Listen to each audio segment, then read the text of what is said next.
Meanwhile, we're going to show you some exclusive pictures. We're going to take you down to Washington, D.C. It's a Fox News alert.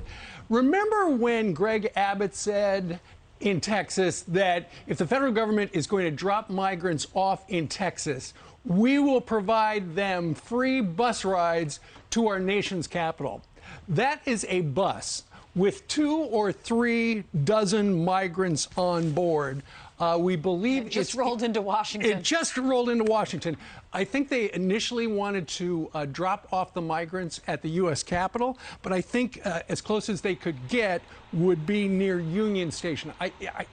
They're being processed on the bus. They're being processed. They're inside right now. It kind of looks like a Columbus Circle right there. So that is what Jen Psaki referred to as, well, that's just a publicity stunt. Nope, it's not. That's not going to happen. Well, ladies and gentlemen, it is happening right now. But only 3 dozen? 36? We're going to be having 18,000 a day. Didn't he say, well, the governor said he has 900 buses ready to go, I believe. Was that the number? Yeah. It was hundreds of buses ready to go. So this is a wider shot of that bus. And inside you have these migrants from Texas. They all, and the governor of Texas said, I will ask them. I'm not going to force them to go, but if they want to go to D.C., we're offering them free transportation. Yeah. You know, Ron DeSantis also announced yesterday that he's got $12 million of money in the new budget for Florida. $12 million. Someone's getting off. Yeah, so that's the guy that processed them. It looks like one of the DEA agents. So anyway, $12 million for Florida's Department of Transportation to relocate people who were dropped off in Florida. And now this guy has a backpack. At least he has a mask on. He's being responsible as he sneaks into our country illegally. So there you go. That was in Texas. Now they've been transported here. I don't know They're exactly into our country illegally. I don't know why they would be. I don't know that Border Patrol would be processing them in Washington, D.C. They've already been processed.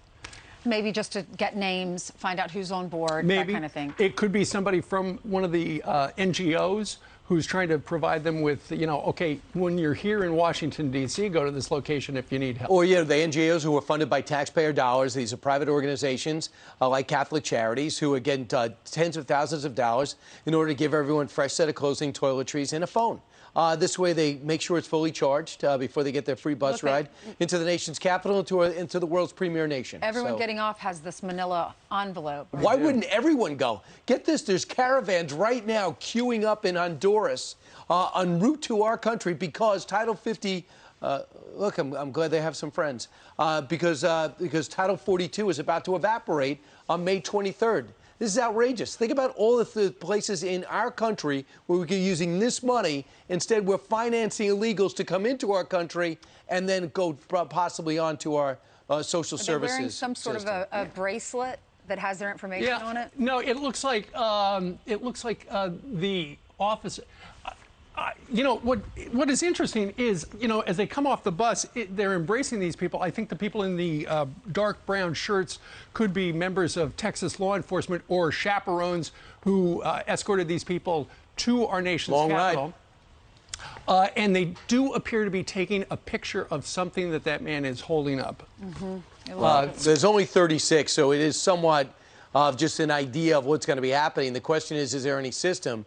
Because if they're going to flood into Washington, D.C., it's going to force Washington, D.C. to do a move. I get it. But if you've ever been to Washington lately, they're giving Los Angeles a run at the most homeless. So you have these encampments, which are mini cities there.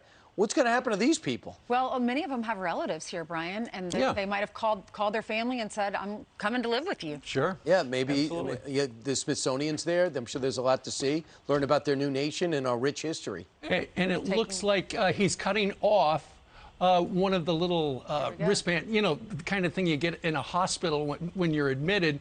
Obviously, when you're processed at our southern border, you probably get something like that as well. Let's see if they process this guy. Yep, he's got the wristband as well.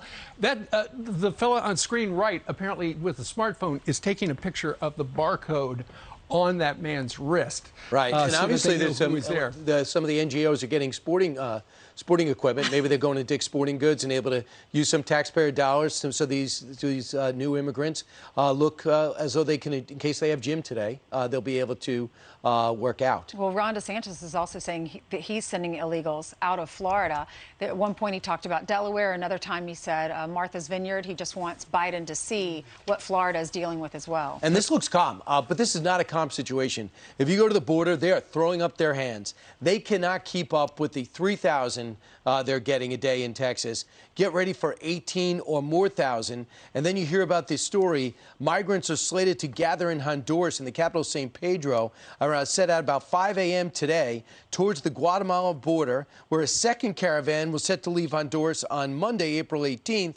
It's unclear if the caravans are setting at this time to try to reach the USA just in time for May 23rd. Come one, come all. No reason to stop you. Joe Biden's never been there, but he says you can stay here. Another observation of everybody we saw come off the bus that flies in the face of what has been told to us by the White House, and that is, you know, they always go, well, we're only letting women and children and family units in. We've only seen single men so far. We've seen 5 people. They're all single adult men. So where are the families? Apparently, they did not take Greg Abbott up on the offer for the free bus ride to Washington, but that's it. As people hop off, we believe, on Capitol Hill. Yeah, this is not a great feeling. I mean, I don't love the fact that there's a whole bunch of people waiting to get admission into our country the right way. And because of the spat between the governor and the president, we're getting a whole bunch of people who just got a free bus ride right to Washington, D.C. on a beautiful spring day. So what lesson is that if you're watching in Mexico, Central America, Russia, Ukraine? Don't even go through our system. This is how you get here. Seems like fun. So if you're just joining us, we've been talking all week about how the governor of Texas said, I've got all these buses and we can't handle all these illegal immigrants, so we are going to offer them free rides to D.C. if they want to get on one of these buses and join their family or go into D.C. and not stay in Texas. This is the first bus that we have seen that is rolling into Washington as we speak. We got word, this is a Fox News exclusive. Our reporter Bill Malugin has a source that is giving him this information, and he's a great reporter and told us to have our cameras there, and we did. So we're getting this exclusive video right now of these illegal immigrants that are now going to be living in the Washington, D.C. area. We're going to be paying for it, and I'm sure Joe Biden hopes they become his voters. Well, there you go. We will continue. That could actually be a woman right there. Looks like a lady. So there was a woman on board the bus as well. All right, we will keep you posted as more details come in. You know, we're just sitting on the couch watching TV, trying to figure it out. We're going to try to get some more details about what we just saw. Ron DeSantis, as I mentioned, he said he's going to send people to Delaware or to Martha's Vineyard, and now he's saying they have the money in the budget. He has his budget recommendations that he tells the legislature about, and he told them, and they agreed with him. So the state legislator's budget includes $12 million for Florida's Department of Transportation to relocate illegals. It's unbelievable it's come to this. What an embarrassment. Still